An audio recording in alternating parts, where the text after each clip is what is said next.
Jesu Kristu inkosi, Jesu Kristu inkosi, Jesu Kristu inkosi baba. Ngiyakubingelela wena nakumama nesekhaya lezwi nakubazalwane basentabeni endlu kaJehova kuyabonelelwa baba. Igulela usisi wami ubela isibhedlela kodwa izolo bamkhiphile. So kwenzekile ukuthi mangilokhu ngiyombona esibhedlela ngiphume late kungena ngo-7 ntambama ngoba ngiyasebenza. Ngiyaxolisa ngelizwi lami liphethwe isifuba. Bengilokhu ngithi ngizokuthula lobufakazi kodwa manje kwaba ukuthi ngiphethwe isifuba ngikhona ukukhuluma namhlanje ngingconywana ivoice yaphuma. Mangiyombona ngiphuma late esibhedlela ngoba kungena ngo-7 kuphunywa ngo-7:30. Kwasebenza ukuthi ngithole lift komunye ubaba ongiliftile mangibuya Thangi. Mangisendleleni baba lo angibingelele sibingelelane yebo ngiyabonga kungiphi lift bese athi uphuma kuphi ngiphuma esibhedlela boyokwenzani ngiyobona usisi wami ogulayo unani ngisho ukuthi suspect cancer bese athi manje yena okay ngikhipha imali ngibhadara athi manje yena hayi ubambe leyo mali uzobuyela ngayo esibhedlela futhi kusasa uma usuyombona. Ngibongeke ngithi uNkulunkulu akubusise. Athi manje yena uyamazi lo uNkulunkulu ngithi yebo ngiyamazi. Abesathi usindisiwe ngithi yebo. Athi manje yena ukhonza kiphi ibandla? Athi ukhonzela kuphi ngithi khona la. Athi manje yena ukhonza klephi ibandla ngithi entabeni yendlu kaJehova kuyabonelela. Waqhuma ubaba waqala ukungithethisa manje wangithethisa yo ngangasazi manje ngathi kanti icala lami likufu manje la anina abazalwane nikhohlakele kabi abazalwane bangaka abazalwane abafundisi abakhona la eVokros wanikhetha nje ukuthi nisuke la angisho baba ngimangala ukuthi iphi icala lami ngithi mina kanti ngenzeni phela labo bafundisa zange mina bafuthi bangishumayeze why bangangishumayezanga futhi mina ngishumayezwanga umuntu ngaNkosi uJesu yangilanda kokhohlakaleni kwami engangikwenza wathi manje na kunendaba kodwa nje ngikhohlakele ngasala ngimangele babe ngithethisa kangaka lo baba lo kuthi makusehamba isikhathi manje ngithi mina ngidingeka isikhathi sithola isikhathi ke sihlale sikho ngifuna ukukhuluma nawe bese ngithi ngiyambheka ngimbona ukuthi umfundisi moslo wabazalwane ngimbuze ngithi awuyena wena umfundisi lapha athi manje yavele nguye futhi nguprofessor noma uprofessor noma uyini akhulumeke esengithethisa ngathi angasala ngimangele kanjalo baba ukuthi ngithethiswelani ngabona ukuthi ungithethisela nje ukuthi ngikhonza entabeni yendlu kaJehova kuyabonelela ngasala ngimangele kanjalo ngase ngithi hayi baba Inkosi akubusise ngiyabonga hayi ngifuna ukubusiswa ngifuna lutho ngamanga lo mfundisi wonke Jesu Kristu inkosi baba ngiyabonga bengifuna ukusho lokho. Jesu Kristu inkosi ntomfuthu ungesabi isiyaziwa intabeni isidumile abangahambisani nayo bayayesaba so kuphakathi ukuthi ukhethe ukuthi uyayijoyina noma uyayizonda intaba yendlu kaJehova kuyabonelelwa. Siyambonga uNkulunkulu kakhulu ngendlela emangalisayo bayisaba intaba madoda kanti ngabe bangasabi indaba basabe umnikazi wayo ngoba omesabayo uNkulunkulu ayenza intando yakhe uyamukeleka kuye. uJesu Kristu inkosi usuku oluhle indodakazi. uJesu Kristu inkosi baba uJesu Kristu inkosi kubaba ekhaya lezwi intabeni yendlu kaJehova kuyabonelelwa. Baba ngicela ukudlulisa nje ubufakazi bokuthi emasontweni adlule khona umakhelwane wami oyekade elindile ambulance kusho ukuthi wayihamba nge-wheelchair baze bahamba bewalker baze bazofinyelela nakwami kuseduze nomgwaqo bangena khona kusho ukuthi bayilinda imoto kuverandi bese ngiyabona isimo ukuthi asisihlanga futhi nomama ngiyambona ukuthi uyakhala mangimbuka bese ngithi kubona bengicela ukuthi sikhuleke khona umkhuleko engizonenzisa wona ola efonini okhulekwa ubaba uNtsibande baseRoma 10:9 hayi bavumele phezulu futhi bangabi nankinga basiphakamise izandla zabo bese siyakhuleka bavume nabaseRoma bavume bese kuba ukuthi kulungile imoto ifike ubaba lo imthathe ihambe naye bese ke namhlanje sengivuka nephupho baba ekungathi lithe enhlizweni yami angihambe ngiyobabheka ukuthi banjani ukwenzela ukuthi ngiphinde ubaba lo ngimkhulekise ngoba sewabuya esibhedlela uhlele ekhaya noma engasaphilanga ubune cancer yesisu Mangiya khona ephusheni lapho embonweni, mangiya khona ngathi ngifike besazilalele ngibavuse bese ngithi mangibavusa ngithi sanibonani kwaKhuzwayo. Bavele kube uyena ubaba ovukayo futhi ngokushesha ngibona engathi uphilile, engibingelela ethi yena, hheyi ngiyabonga umkhuleko wangikhulekisa wona, kusho ubaba nomama wakwakhe. Bethi uyambona ukuthi muhle kanjani, angathi igazi lakhe libuyile, ubuso bakhe sebuqala ungathi buyabuya ngoba wayesenciphile emzimbeni wakhe. Hawu, ngithi mina baba siyambonga uNkulunkulu.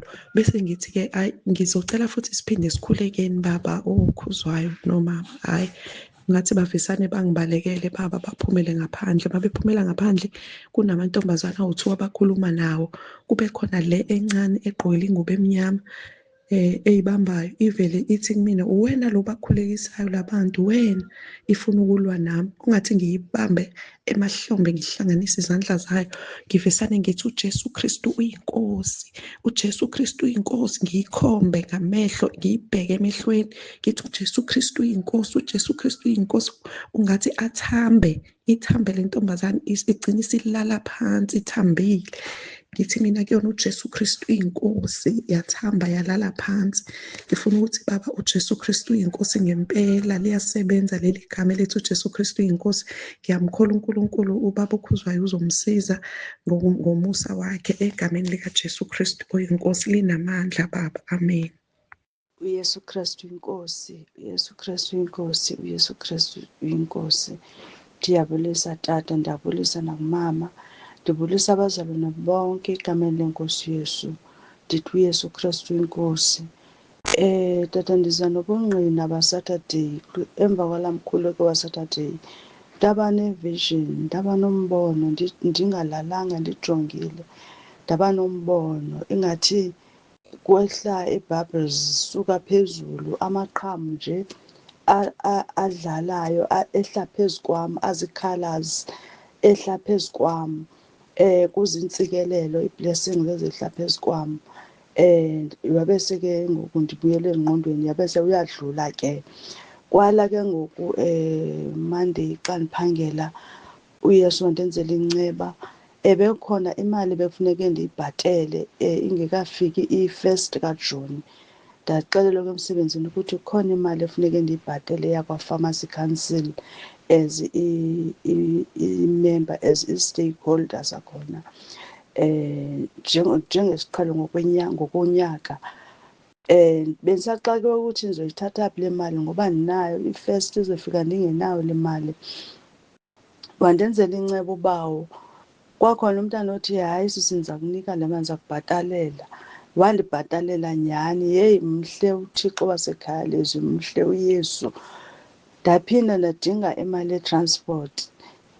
Ndathi ndisacinga uba inoba ndizoboleka kubanani le mali ye-transport, ngoba sifundiswa uba masingaboleki imali apha ekhaya lezwi ebantwini. Ndavele ndachola imali ekuyi-250. Ndakwazi ke ngoku ukukhwela. Heyi, uYesu uyamangalisa nje, andingomntu ofana achole imali mna. USathane uyazivala zonke ezo chances kum zochola imali. Andingomntu ofana achole imali.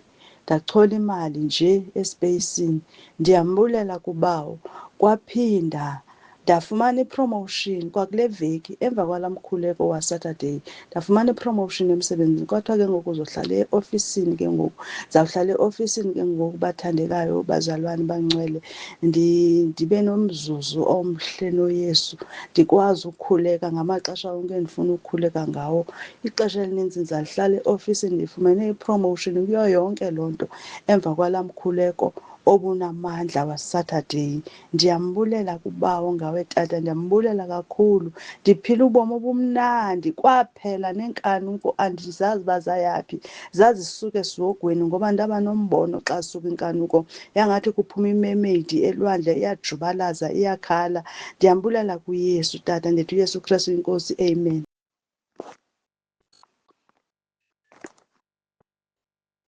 Ngibingelele ngesivumo, uJesu Kristu uyinkosi, uJesu Kristu uyinkosi, uJesu Kristu uyinkosi.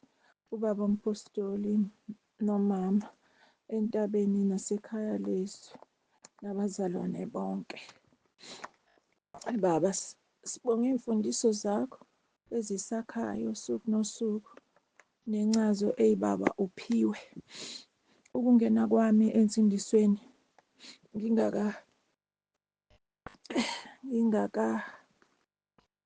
ngingakaphathwa nguwe, bengingazi lutho ngezwi.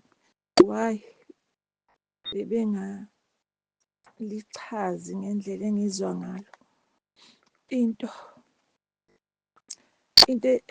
ebingibusisa uma ngisenkonzweni indumiso, uma ngishiyeke indumiso enkonzweni ngibuya ngi-empty, ngizibandela sengathi angiphumi enkonzweni. Wangibusisa kakhulu uma uye enkonzweni uthole kudliwa ongakujwayele, ungazwisisi, zikhonzela ekhaya, akukho ongasiphi kona.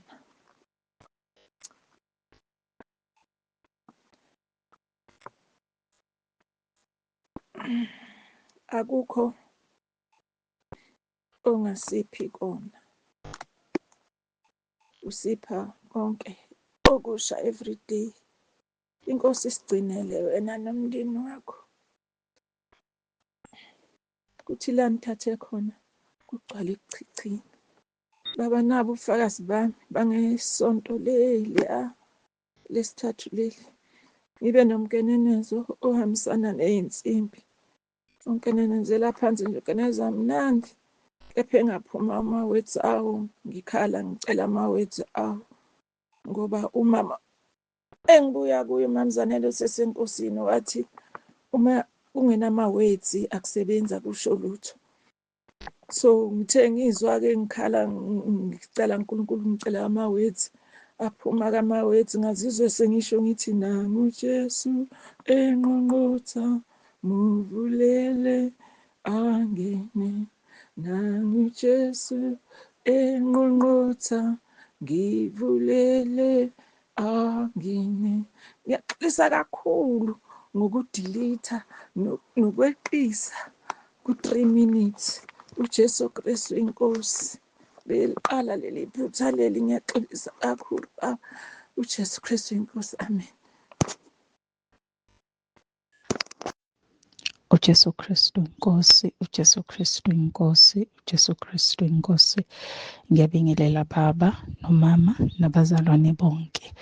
Baba, ngicela ukuxolisa ngokuthi ngilethele ubufakazi. Sesihambile isikhathi lo musa uNkulunkulu ungenzele wona ngoDisemba lo esiphuma kuwona. So njengoba bengisekhaya ngihlala khona, benginenkinga imina ekhaya wakhetha ukulandela inkosi uJesu ekhaya abantu bamasiko benza yonke into yesiZulu. So ngoba bengisekhaya bengakhoni ukuthi ngilalele inkonzo. Uma kade nje ngayivula inkonzo, kwakungabi kuhle endlini. Umama wayethetha memeze agxeke inkonzo. So ngase ngikhetha ukuthi okungcono ukuze kuzoba nokuthula ngingayilaleli, ngiyilalele ngokutshontsha kwesinye isikhathi uma sengiyolala. Nokukhuleka bekunzima, nokukhuleka bengikhuleka nakhona njengomuntu ontshontshayo. Ukukhuleka ngoba noma ngikhulekile angeke kuze kube mnandi nje endlini. So ngabona ukuthi yonke into kusho ukuthi kumele ngiyenze ngokufihla ukuze kuzoba khona ukuthula endlini. Ngacela uNkulunkulu ukuthi ngicela ngikhiphe lapha ekhaya ngoba akuhlaleki kahle. Wangenzela umusa uNkulunkulu ngoDisemba. Kwaba khona umuntu amthintayo ukuthi angikhokhele irenti. Ngakade ngikhulume nentombazane engangihlala ekhaya kubo ngisafunda isikole, kodwa kwathi lapho sengihamba ngiyohlala ekhaya kubo, kwaba khona umuntu uNkulunkulu amthintayo. Ngiyaxolisa baba, ngikwazi ukuchaza kuma-detail ngenxa yesikhathi. Kepha uNkulunkulu wathinta umuntu wangikhokhela irenti. Kuyimanje wathi ucela ngicinge la engizohlala khona ezokhokha. Kuyimanje ngihleli emqashweni, angisebenzi, kodwa irenti iyakhokhwa. Ngiyakhona futhi nokuthi ngiphile, Ngiyabonga kakhulu umusa uNkulunkulu angenzele wona. uJesu Kristu inkosi. uJesu Kristu inkosi, uJesu Kristu inkosi, uJesu Kristu inkosi. Ngibingelela Baba uMpostoli Sibanze namake wethu Baba Maka uMpostoli Sibanze egameni lemfelo wethu uJesu Kristu luyinkosi lephilako. Ngibingelela ikhaya lezwi iy'ntabeni nendlu kaJehova yabonelelwa nesivumo sethu esithi uJesu Kristu inkosi. Ngiyambonga uNkulunkulu, ngiyambonga ngenkonzo yaSaturday.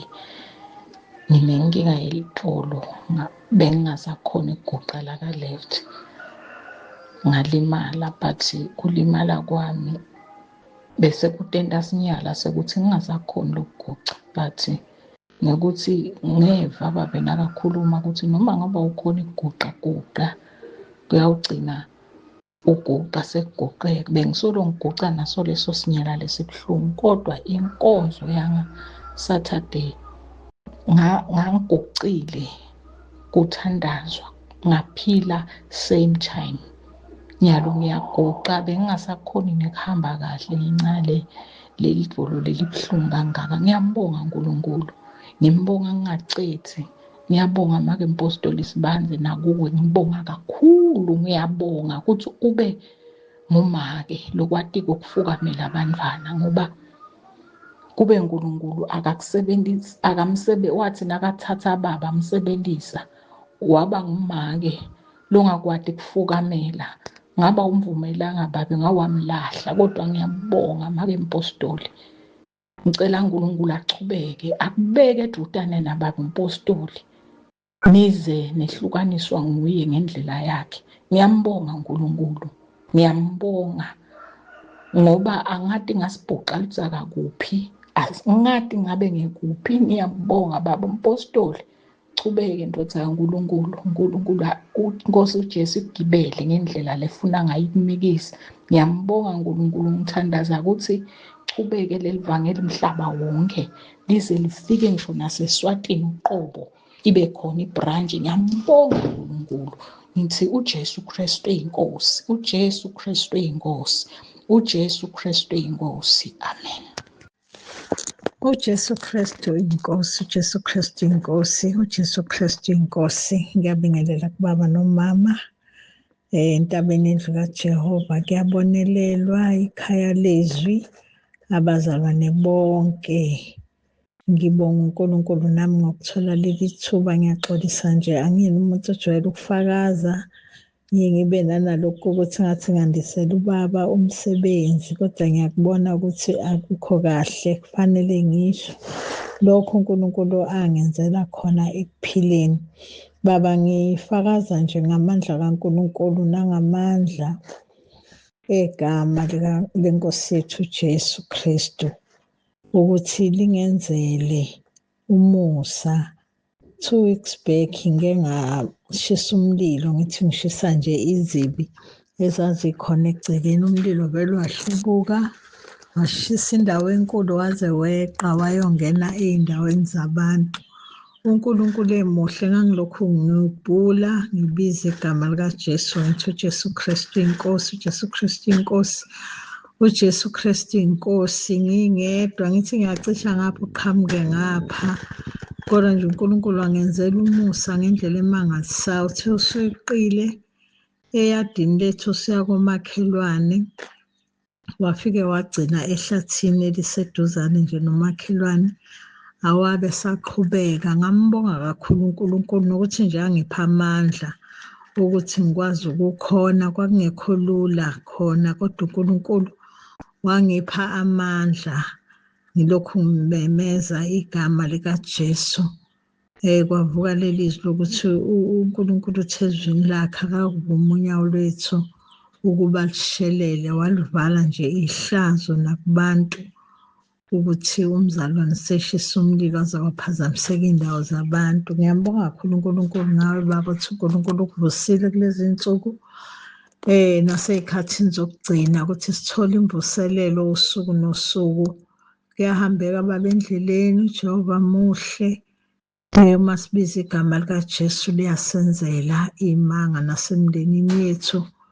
Ngiyambonga kakhulu nje uNkulunkulu ngawe nomama, amazwi ney'fundiso enisifundisa zona ziyasiqinisa endleleni, zisinikeza ithemba ngekhaya elizayo ukuthi uNkulunkulu uthi akafisi noyedwa ukuba abhubhe, kodwa ufisa sonke sifinyelele ekulazeni iqiniso.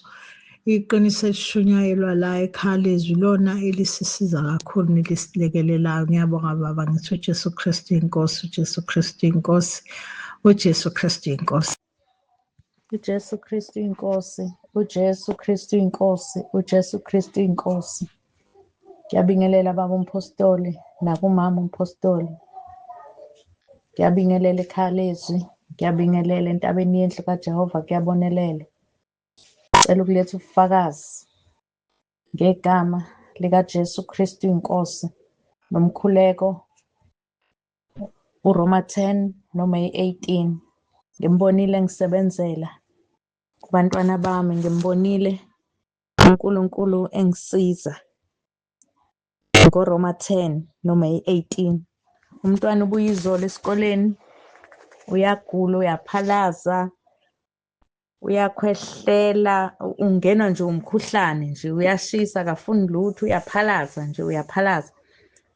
Ngavula uRoma 10, sakhuleka ngoRoma 10, sakhuleka ngoRoma 10. Kwathi ebusuku sesilala, siqeda umkhuleko nje kaRoma 10 nomkhuleko nje esiwenzayo mase silala. Ngase ngimvulela uMeyi 18 eselala, ngathi akalalele wona, ngawubeka nje la kuye, walalela. Sase siyalala. Ekuseni kwasekuseni la engimangale khona, ngibonga uNkulunkulu, kwase ungazathi akaze abe nalutho, ngoba bekuwumuntu impela, bekuzoba ekuseni akaye esikoleni ngendlela ade segula ngayo. Kodwa nje umkhuleko uMeyi 18 noRoma 10, siyawubonga umkhuleko ubaba uNkulunkulu asiphe wona. Siyayibonga inkosi uJesu eyanikezwa amandla, iyasinqobela umkhuleko uRoma 10 noMeyi 18. Ngiyamphakamisa uNkulunkulu ngalo mkhuleko. Siyakubonga baba umpostoli, siyakubonga kakhulu ngokusipha umkhuleko, uyasiphilisa. Emaklinikhi nje asazi singaya siyokwenzani, ngoba ukuphila akukho eklinikhi, kodwa ukuphila sinakho ngokukholwa yizwi likababa uNkulunkulu nomkhuleko osipha wona. Ngithi uJesu Kristu inkosi, ngiyamphakamisa kakhulu uJesu Kristu inkosi, uJesu Kristu inkosi, uJesu Kristu inkosi. Amen. uJesu Kristu inkosi, uJesu Kristu inkosi, uJesu Kristu uyinkosi. Ngibingelela ubaba nomndeni, ngibingelele abazalwane ekhaya lezwi, ngibingelela abazalwane entabeni yendlu kaJehova. Kuyabonelelwa, ngiyambonga uNkulunkulu. Nami ngithi angilethe ubufakazi bokubonga ukuthi uNkulunkulu ungithwalile. Ngumuntu ophathwa ama-ulcer isikhathi esiningi, kade angiphatha kunomama engafica evele emphethe, evele kade amphatha. Bengibuka kuye-ke baba ukuthi uyasizakala uma emaklinikhi, ngithola ukuthi akasizakali. Ngabuka nami ukuthi ekungasizakaleni kwakhe mina kuzongisiza ngani ukuya eklinikhi. Ngahlala emkhulekweni baba nsuku zonke, sithi mase ngiphethe ngihlala emkhulekweni. Engikhumbula kahle usuku lwami lokugcina ukusizwa, ngangikade ngilalele nje inkonzo, ngihleli embhedeni kusemini yantambama ngilalela inkonzo. Ngathi mangisayilalela ngezwe ukuthi siyasuka, sisuka nje ngihleli, ngasizwa ukuthi siyaqala-ke manje sisu siyeza. Kwangavuma ngihlale, ngasukuma ngalalela inkonzo ngimile. Kwangavuma ngime ngiqonda, ngacamela, ngahlaba ngendololwane embhedeni, ngacamelisa isisu khona, ngayilalela inkonzo, ngayilalela ngisizwa ukuthi nasi singiphethe. Kodwa okwaba isimanga kimi nokungenza ngize ngilethe ubufakazi yilokhu ukuthi ngathi kuphela inkonzo angazange ukuthi sona sasesithule nini. Lokho-ke ngeke ngahlala-ke baba emveni kokuba ngisizwile ukuthi sesathula. Ngahlala ngihlalela ukuthi ngibone isiqiniseko ukuthi sasithula ngoba siphela noma sasithula ngoba sisazophinde siqale. Kodwa kuze kube manje lo mama engikhuluma ngaye namanje kulezi insuku simxinile. Uhamba iy'ndawo eyele akasizakali, eye emadokoteni akasizakali. Manje ngiyabuka ukuthi umkhulu ongakimi kunosezweni. Ngiyambonga kakhulu uNkulunkulu. Nawusuke usikhulekela uthi nezifo ezisiphethe ayithule, ziyathula ngampela baba. Ngiyambonga uNkulunkulu. Ngiyacela ukuthi ngihlale ngingasuki, ngihlale kuye ngethembe njengoba izwi okhuluma ngalo kulezi insuku ukuthi ukukhuleka nokukholwa yikhona nami-ke ngifisa ukuthi ngihlale ngikikho. uJesu Kristu inkosi, uJesu Kristu inkosi, uJesu Kristu uyinkosi. Amen. uJesu Kristu inkosi baba. Ngiyakubingelela baba umpostoli, baba wethu egameni likaJesu. Hayi ubaba wethu ngaphandle kokukhonza mzalwane. Hayi ubaba wethu mfethu. Izinto osilandela zona kuNkulunkulu ziyaphila, zinamandla. Kufanele bethu uthwele baba umpostoli.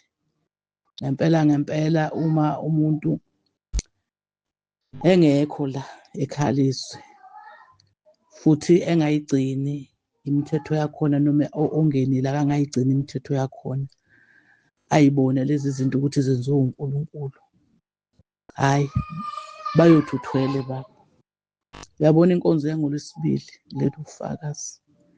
Ngithintwa omunye umzalwane ofakazayo la, ufakaza ukuthi ubebanjwa zinkwantshu uma esemkhosini egule nje abe nezinto ezimgulisayo, ubala namathambo. Nami kanjalo avele angibamba amathambo, ngibanjwe ezinye amajaqamba, ngisho ebusuku ngithi ngilele. Kodwa inkonzo le oyenze ngoLwesibili, iy'nyawo lezi zilala ngaphandle, angizembesi ngendlela ey'vele zibe yizona. Kodwa nje nenkonzo yangoLwesibili, hhayi baba, siyambonga uNkulunkulu, siyambonga. Sithi qhubeka ncike yenkosi uNkulunkulu. Akugcobe impela ube uJoshua wesikhathi ozongenisa abantwana bakwa-Israyeli ezweni lesethembiso. Yeyi siyamkholwa uNkulunkulu ukuthi inhliziyo yami ayingabazi ukuthi malikhala icilongo manje ngizohlwithwa. Mangibuka Nkosi, kuba ngizange ngize ngingene ekhalizo bengayindawo. Siyambonga uNkulunkulu ngawe mzalwane, siyambonga, siyambonga. Hayi siyambonga. Heyi siyambonga uNkulunkulu. uNkulunkulu akubusise akugcine kunye nomndeni wakho. Jesu Kristu inkosi. Amen. uYesu Kristu inkosi tata. Tata ngiyaxolisa because ndicimile ngoba ndifumanise into yoba ndi-exceedile i-3 minutes. Ngimamele umama ethandaza ngexesha egqibezela uLwesine, evala uLwesine wakhe ngoku. Kusekuthi sebubuthongwana, bengathi ndiyalala, nje laa nto ithi sithe. Ndibona sibe ngathi ngoku sisenkonzweni, ndingabi ngathi ndisefowunini, sibe ngathi sisenkonzweni. Kubekho ilizwi elithi, kubekho umntana oshukumayo oyophuma ngomnyango uhambe etakataka ehlala. Kubekho ilizwi elithi kum, umama aze ayikhontrole le nto, kungabikho mntwana ushukumayo, mangabikho ntshukumo ngexesha kuthandazwayo.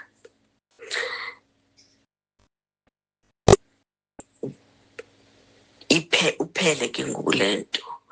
Qha ke tata ndithi mandize nayo kuwe, andiyazi imeko yasentabeni noba iyenzeka naloo nto, because apha kulena inkonzo endikhonza kuyo ndiyathanda usetyenziswa kwezinto ezinjengocwangco. For instance, izinto ezinjengoba abantwana bashukume nanini na, baphume bengena. Ndiyathanda usetyenziswa kubekho la mazwi athethayo uba abantwana mabakhontrolwe. yenzeka apha enkonzweni lonto. Ngoku ke ndithi mandiyithethe ke nalapha kuwe xa ivela ngohlobo ivela ngalo, noba ndingayazi ke noba iyenzeka na apho kuwe into yobana kube chaotic ngexesha lomthandazo. Otherwise uNkulunkulu uyakuthanda into yobana kucwangcwe xa kuthandaza, ube lucwangco, kungabikho nto izawuba yi-chaos. Kube kusehliwa kusenyukwa, kubekho abantu abahambayo xa kuthandazwa. Uyandisebenzisa kakhulu ke apha enkonzweni, kule inkonzo bendikade ndihamba kuyo physically. Ngoku xa eyiveza apha ndithi ndiyincokole kuwe ukwenzela uba uyayibona uNkulunkulu uba iyenzeka, abe indlela inqanda ngayo nalapho kuwe I don't know, ngoba ke andikezi apho. Ndibona nje uba isithi xesha ndimamele umama entshumayelweni yakhe. Amen. Tata uYesu Kristu inkosi, ndiyabulela. uYesu Kristu inkosi. Mama uBoy, ndiyayiva into oyithethayo, injalo. Nakhona apha sivuma ukuthi kube khona ukuyaluza, but abantu bayakwenza. Ndiyafisa ukuba ndiyithethe le nto. Mandisiyeke isiXhosa ndiyithethe ngesiZulu apha. Uma ulalela inkonzo, mntwana kaNkulunkulu, ilalele endaweni engenawo umsindo, ilalele endaweni okungekho abantu abehla benyuka. Ungayilaleli inkonzo yakhe ekhishini, izingane zikhona zehla zenyuka. Ungayilaleli inkonzo yakho e-sitting room, kube kukhala i-TV ngapha, ulalela inkonzo wena. Thola indawo esafe, i-bedroom yakho, noma ikuphi uhlale. Uma kuthandazwa kuguqwa, uguqe nawe, ukuze umthandazo okhulekwayo ukuthinte nawe. Yabona laba bathi bayasinda uma bekhulekelwa, basinda ngoba beyingxenye yenkonzo, beyingxenye yomthandazo. Makuguqwa bayaguqa nabo besemakhaya, ingakho uNkulunkulu ebaphilisa. So-ke ngisho endlini yenkonzo akusubabikho abantu abayaluzayo uma kukhuleko. Ngisho abafana laba abasetha isound, makuthandazwa wonke umuntu uyazotha, akekho umuntu owehlenyuka ekhuluma kuthandazwa, ngoba ukhombisa ukuthi umhloniphi uNkulunkulu. So uma kuthandazwa nje wonke umuntu uyaguqa, uyathandaza. Uma umumi ngaphandle uyahlala ungangeni ngoba sekuyathandazwa. Ma ungaphakathi ufuna ukuphuma, uzophuma, uzoguqa uthandaza. I-chaos njengoba umama eyibeka, uThixo akayifuni. Masimoyike, simesabe, siyenze intando yakhe, sizawumukeleka pha kuye uThixo. Ngakho-ke bazalwane, masimameleni. Ingane yakho musuyivumela ehle inyuke esontweni, ukhona, ngoba izothola isiqalekiso. Seyindala, ezinye zalezi ingane zithola imisebenzi, aziphasi esikoleni, kanti umama wayo nobubaba wayo akabanga street, yayehla inyuka kuthandazwa, wayishaya usathane ngekhesi. Ingane yakhe iqalekisiwe ngoba esontweni bangumsindi ehla yenyuka. Fundisani ingane zenu uba quiet. Uma ingane yakhe ikhala incane bangumsindo, phuma, ngoba njengoba iqhubeka ibangumsindo nawe ukhona la, uthola ikhesi wena nalo mntwana wakho ongamkhuza, ongamfundisi. Ngiyabonga, bengithi angisupport lento ayikuthethayo umama uBoy wale phansi eQueenstown, bangaphazame Motherwell. Siyamthemba nje uNkulunkulu, one day sofika sikhonze khona. Nilale kahle. uJesu Kristu inkosi. uJesu Kristu inkosi, uJesu Kristu inkosi, uJesu Kristu inkosi. Ngokukhulu ukuzithoma ngibingelela ubaba, umpostoli nomama umpostoli, abazalwane bonke basekhaya lezwi, abazalwane bonke basentabeni yendlu kaJehova kuyabonelela. Ngithanda ukubonga uNkulunkulu baba, ngangenzele kona emva komkhosi wa-10 days before kiwe ema-Eastern. Baba, nganginenkinga endlini yami, kwakuhleze kunezinto ezihamba phezu kwathayela. Angazi zaphela kanjani noma sengiphuza ukudlulisa ngiloko ngithi ngifisa ukulalelisisa kahle ukuthi ngampela yenzekile yini lento engicabanga ukuthi yenzekile. Ngiyambona uNkulunkulu ukuthi uyinqobile impi ebengibhekene nayo. Ngiyambonga kakhulu uNkulunkulu. Ngaphinde ngaba nesimo sokuhlaselwa zibhobo, ngangena emkhosini ka-3 days. Ngakhuleka bazali baba, uNkulunkulu ngibone ngisizile kakhulu. Kuthulile nje. Since njalo uma ngabe zishaya bengike ngithi uJesu Kristu inkosi kathathu. Sithule nje isikhathi impela kube kungapheli 5 minutes sithule sithi du. Kodwa la sivuka khona futhi ngiphaphama khona sisho ngiphinde ngithi uJesu Kristu inkosi. Thanda ukuphakamisa uNkulunkulu ukuthi leli gama linamandla ngendlela eyisimangaliso.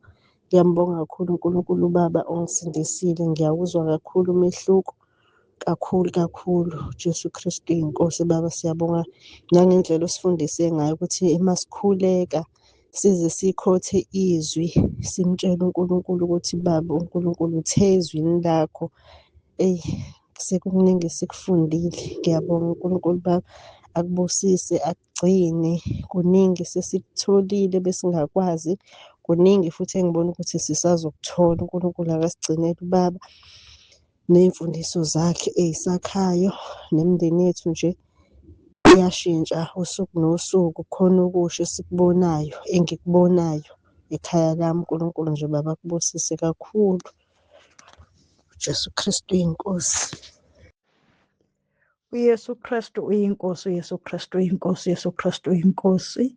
Ndiyabulisa utata u-Apostle Ntsibande nomama u-Apostle Ntsibande, nebandla lasekhaya lezwi, nebandla lasentabeni yendlu kaJehova. Nami ndizongqina amandla kaYesu ngenkonzo yangoMgqibelo. Xa bendiqaqanjelwa ndihlamba iwashing yami yokuphangela, ndisitsho ebantwaneni uba ndiyaqaqanjelwa ngumzimba wonke, andikwazi nothini ngase ndilale. Ndathi somamela inkonzo yangoMgqibelo, ndalandela emveni ndamamela nomthandazo owawusenziwa ngutata uNtsibande, apho ndathi ukuvuka kwami ngecawe andisenantoni nayo, ndiphile ndithe qethe. Akuvakali nezo ntlungu bezivakala apha emacaleni. Ndibulela uYesu ngako konke andenzele kona, wandiphilisa koko kugula bendinako. Ndiphinde ndinobungqina baphaa ngelaa xesha besithathe inkonzo yomkhosi, i-21 days. Ubungqina bam apho, unyana wam ibingumntu apha otshaya iziyobisi, kodwa uthe emveni kwalaa nkonzo ye-21 days xa ndifika ekhaya ndigodukile, ndafika engasatshayi, engasaseli tywala, eyeke zonke ezo nto, engenazo nezatshomi ebethanda uhamba nazo ubusuku bonke angabuyi nalapha endlini. Ngumntu ngoku ozihlalela apha endlini, ohlalayo ancedise imisebenzi yalapha endlini. Waziyeka iziyobisi, wayeka necuba, wayeka notywala. Ndimbulela kakhulu uYesu ngento andenzele yona. Ndiyabulela kakhulu, ndiyabulela ngoba inkulu into uYesu andenzela zona. Ndibulela kakhulu, ndiyawabonga amandla kaYesu. Ndisithi uYesu Kristu uyinkosi, uYesu Kristu uyinkosi, uYesu Kristu uyinkosi. Koko kutshaya kwakhe iziyobisi ebengakuthandi nokuhlamba oku, engathandi nohlamba iwashing yakhe, kungoku nje uhlamba iwashing yakhe, uhlamba yonke imihla, uhlamba yonke imihla. Ndiyambulela uYesu, ndiyabulela uYesu ngokundinceda nokundidibanisa nekhaya lezwi. Ndibulela kakhulu, ndithi uYesu Kristu uyinkosi, uYesu Kristu uyinkosi. Ndiyabulela ngawe tata uNtsibande, ndibulela nangomama uNtsibande. Ndithi uThixo azanigcine, anigcine, agcinele nabanye abantu abafuna uncedakala. Ndiyabulela kakhulu, ndithi uYesu Kristu uyinkosi, uYesu Kristu uyinkosi. Amen. Jesu Kristu inkosi Baba, uJesu Kristu inkosi, uJesu Kristu inkosi. Ngiyabingelela Baba umpostoli egameni likaJesu ekhaya lezwi entabeni kaJehova kuyabonelelwa. Bazalwane bonke nje ngiyabongela ngezivume esithi uJesu Kristu inkosi. Baba, kunento engidlayo la engifuna ukuzoyixolisela kuwe nasenkosini uJesu naNkulunkulu Baba nakuMongcwele, ukuthi nje mangiyenzile lento uvele ushumayele ngayo. Ngibe nokuthi ke Baba, ngathi ngisaqala ukungena legrouphini ngaqeda lapho ngacela, ngoba angizange ngifake umuntu ngabona nje ikhaya lezwi ku-YouTube ngase ngicela ukungena ngabona inamba ngangena. So into eyenzeka ukuthi ngalalela kuyinkonzo ngathola ukuthi kuvunywa izono, ngacela nami usuku lovuma izono, ngabona lukude. Ngase ngiyasuka ngafonela omunye umama-ke naye ngangimthole ku-YouTube ngavuma kuyizono. Hawu uma ngikwenzile lokho khona ngalelo langa ngikwenzile ngangisazokwenza ntambama sengine-appointment naye. Washumayela ngokuthi uma ngabe siyovuma izono, sinike usuku olukude sigijima siyovuma izono kwezinye iy'ndawo, ngeke size sigezeke. Inkosi isikhonfemile lokhu ukuthi angeke size sigezeke izono zethu. Hey, ngathi ngiyaxolisa, i-VN yankulu wayijikisa wathi inkulu. Eyi, ngasaba-ke manje ngabe ngisaqhubeka ngathula. Kwaphinda futhi ulokhu ushumayela ngokuthi izono zethu asidilize udongo kuqala, kanti sikwazi ukuthi sikhulume noNkulunkulu.